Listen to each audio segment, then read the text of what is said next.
पहलगाम दहशतवादी हल्ल्याप्रकरणी मोठा खुलासा समोर आलाय। गुप्तचर यंत्रणांच्या माहितीनुसार हल्ल्याचा मास्टरमाइंड हाशिम मुसा हा गेल्या काही वर्षात काश्मीरमधील 6 मोठ्या दहशतवादी हल्ल्यांमध्ये सामील होता। त्यामुळे जम्मू काश्मीर पोलिसांनी त्याच्यावर 20 लाखांचं बक्षीस जाहीर केलंय। पहलगाममध्ये फिरायला गेलेल्या जालन्यातील एका युवकानं मोठा खुलासा केलाय। जालन्यातील आदर्श राऊत या पर्यटकाला पहलगाममध्ये एका संशयित व्यक्तीनं तू काश्मीरी आहेस का, हिंदू आहेस का असा प्रश्न विचारल्याचं आदर्श राऊत याने सांगितलंय। पहलगाममधील हल्ल्याच्या या 1 दिवसाआधी हा संवाद झाल्यानं आदर्शने स्पष्ट केलं। पाकिस्तानवर अनेक निर्बंध लादल्यानंतर पुढील रणनीती ठरवण्यासाठी पंतप्रधान नरेंद्र मोदी यांच्या अध्यक्षतेखाली उच्चस्तरीय बैठक पार पडली। पहलगाम हल्ल्याचा बदला घेण्यासाठी पंतप्रधान मोदींची सैन्याला खुली सूट आहे। सैन्यानं वेळ आणि टार्गेट ठरवावं, दहशतवाद्यांना चोख उत्तर द्या अशा सूचना पंतप्रधानांनी दिल्यात। पहलगाम हल्ल्यानंतर तपास यंत्रणांकडून सखोल तपास करण्यात येत आहे। तपासासाठी राष्ट्रीय तपास संस्थेकडे हे प्रकरण सोपवण्यात आलं आहे। आता या तपासादरम्यान अनेक धक्कादायक बाबी उघड झाल्यात। पहलगाम दहशतवादी हल्ल्याची योजना पाकिस्तानात बसलेल्या लष्कर-ए-तोयबाच्या सूत्रधारांनी आखली होती। या दहशतवाद्यांना काश्मीरच्या बैसरन व्हॅलीमध्ये रक्तपात घडवण्यासाठी पाकिस्तानमध्ये प्रशिक्षण देण्यात आल्याचं देखील NIAच्या तपासात उघड झालंय। पहलगाम हल्ल्यानंतर भारतानं पाकिस्तानचे नाक दाबायला सुरुवात केली आहे। भारत कोणत्याही क्षणी हल्ला करू शकतो अशी भीती पाकिस्तानचे संरक्षण मंत्री ख्वाजा आसिफ यांनी व्यक्त केली।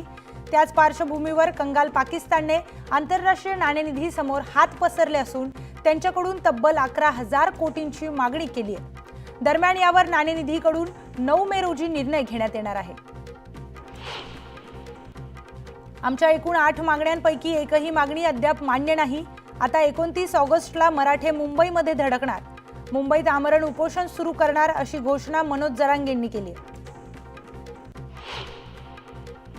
जलसंपदा मंत्री राधाकृष्ण विखे पाटील यांच्या अडचणीत वाढ झाली आहे। मंत्री राधाकृष्ण विखे पाटील आणि माजी मंत्री अण्णासाहेब म्हस्के यांच्यासह 54 जणांवर फसवणुकीचा गुन्हा दाखल करण्यात आलाय। विखे पाटलांच्या अधिपत्याखालील प्रवरा साखर कारखान्यात शेतकऱ्यांच्या नावे 9 कोटी रुपयांचा अपहार केल्याचा आरोप करण्यात येतोय। पैलवान चंद्रहार पाटील यांनी जी काही ताकद लागेल ते देऊ अशा शब्दात खासदार श्रीकांत शिंदे यांनी ठाकरे गटाचे नेते चंद्रकांत पाटील यांच्या पक्षप्रवेशाचे संकेत दिलेत। चंद्रहार पाटलांनी शिवसेनेत येण्याचा निर्णय घेतला तर स्वागतच आहे असं श्रीकांत शिंदे म्हणाले। माजी मंत्री गुलाबराव देवकर यांनी शरद पवार गटाला सोडचिठ्ठी देत अजित पवार गटात पक्षप्रवेश केलाय। यावरून गुलाबराव पाटलांनी टीका केली। प्रवेश करताना माणसं तपासून घेऊ असं सांगणाऱ्या अजित पवारांनी देवकरांसारख्या सुंदर व्यक्तींना का घेतलं याचा परिणाम त्यांना लवकरच कळेल असा खोचक टोला देखील गुलाबराव पाटलांनी लगावला। अमरावतीत राष्ट्रवादी अजित पवार गटाची मंगल कलश यात्रेचं आयोजन करण्यात आलं होतं। यावेळी आमदार संजय खोडके आणि आमदारा सुरक्षा खोडके यांनी या यात्रेचं आयोजन केलं। 3.5 मुहूर्तांपैकी एक असणारा मुहूर्त म्हणजे अक्षय तृतीया। हा दिवस शुभ मानला जातो। या दिवशी घरोघरी फुलांची सजावट केली जाते। याच अनुषंगाने दादर मार्केटमध्ये फूल खरेदी करण्यासाठी ग्राहकांची गर्दी पाहायला मिळाली। अक्षय तृतीयेनिमित्त घागरला आगळेवेगळे महत्त्व असल्यामुळे मालेगाव मनमाडच्या बाजारात घागरची आवक वाढली आहे। मात्र घागरीला योग्य दर मिळत नसल्यानं दुकानदार हवालदिल झाले। अक्षय तृतीयानिमित्त पुण्यातील श्रीमंत दगडूशेठ गणपती मंदिरात फुलांची आरास करण्यात आली। गणपतीचं दर्शन घेण्यासाठी भाविकांनी मोठी गर्दी केली। बाप्पाला तब्बल 11,000 आंब्यांचा नैवेद्य दाखवण्यात आलाय। सोलापुरातील श्रीमंत मानाच्या कसबा गणपतीला 211 डझन हापूस आंब्याची आरास करण्यात आली। गणपतीच्या मूर्तीभोवती सजावट करून त्यासमोर बैलगाडीतून शेतकरी परिवार आंबे वाहतूक करतोय असा देखावाही सादर करण्यात आला। अक्षय तृतीयेच्या निमित्ताने नाशिकमधील कारंजा चांदीच्या गणपतीला आंब्याची सजावट करण्यात आली आहे। मंदिरात हापूस, देवगड, रत्नगिरी, केसर अशा विविध प्रजातींच्या आंब्याचा नैवेद्य दाखवत बाप्पाची पूजा करण्यात आली। गडचिरोली जिल्ह्यातील अहेरी आलापल्ली परिसरात मुसळधार पाऊस आणि गारपीट झाली। प्रमुख रस्त्यांवर झाडे उन्मळून पडल्याने मार्ग बंद करण्यात आलेत। काही भागात वीज पुरवठाही खंडित करण्यात आलाय।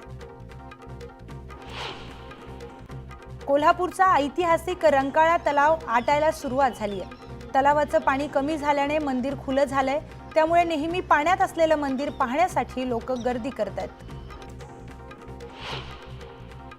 पिंपरी चिंचवडमध्ये भारतीय जनता पक्षाच्या पदाधिकाऱ्यांनी लावलेले होर्डिंग्स प्रशासनाने काढले असून होर्डिंग्स लावणाऱ्या कार्यकर्त्यांना दंडही ठोठावलाय।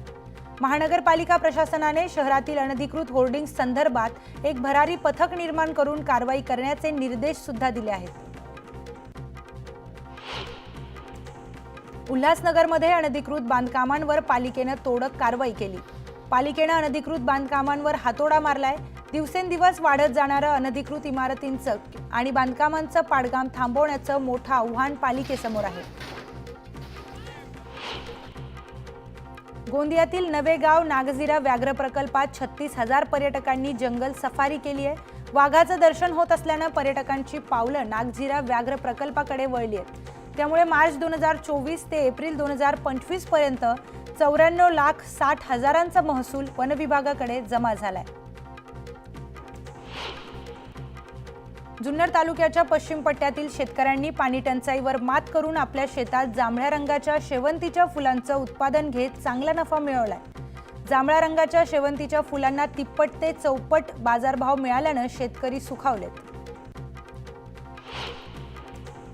लातूर जिल्ह्याच्या निलंगा तालुक्यातील औंढा गावात 2 गटातील मारहाणीत बडूर येथील शिक्षक गुरुलिंग हासुरे यांचा मृत्यू झालाय। या प्रकरणी त्यांच्या मारेकऱ्यांना फाशीची शिक्षा व्हावी अशी मागणी करत आंदोलन करण्यात आलं। बीडच्या साक्षाळ पिंपरी येथील शेतकऱ्यांच्या विहिरीतील पाणी चोरीला गेलंय। एकीकडे भीषण पाणी टंचाई असताना दुसरीकडे तब्बल 6 टँकर पाणी चोरीला गेल्यानं शेतकऱ्याला अश्रू अनावर झालेत।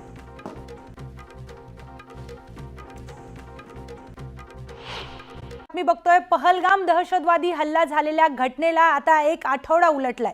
त्यानंतर आता एक धक्कादायक माहिती समोर आली आहे। पहलगाममध्ये फिरायला गेलेल्या जालन्यातील एका युवकाने मोठा खुलासा केलाय।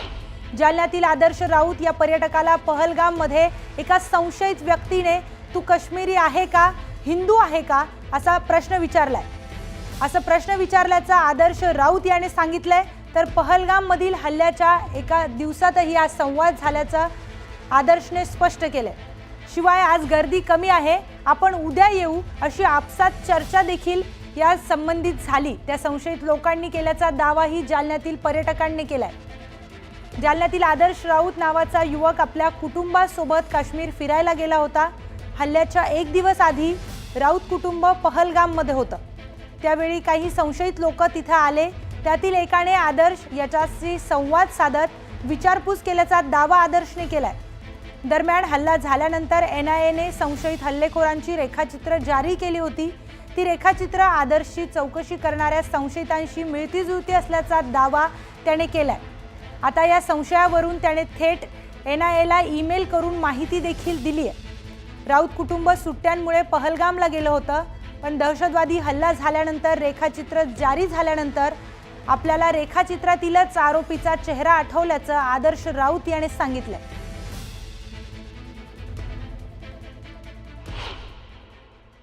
त्या मॅगीच्या स्टॉलवरती ज्या वेळेला गेलो तिथे 5-6 लोक आले आणि त्या 5-6 लोकांपैकी एकाने माझ्याशी संवाद साधला आणि त्याने मला विचारलं होतं की बाबा तुम्ही काश्मीरी आहात का? मी म्हणलं नाही बाबा काश्मीरी नाही, मी इथलाच आहे म्हणलं। पण नाही तुम्ही काश्मीरी तर वाटत नाही, तुम्ही हिंदू आहात का? मला थोडंसं विचित्र वाटलं ते। आणि मग जेव्हा तिथे नेटवर्क नसल्यामुळे मी त्या मॅगीवाल्याचा नंबर घेऊन तिथून खाली परतलो आणि त्यांना पेमेंट केलं। परंतु दुसऱ्या दिवशी हल्ला झाला। आम्ही फार घाबरलेलो होतो, फार तणावाचं वातावरण होतं। आणि ते सर्व झाल्यानंतर 2 दिवसानंतर जेव्हा ते स्केचेस रिलीज झाले त्यापैकी एक दहशतवाद्याने माझ्यासोबत संवाद साधला असं माझ्या लक्षात आलं।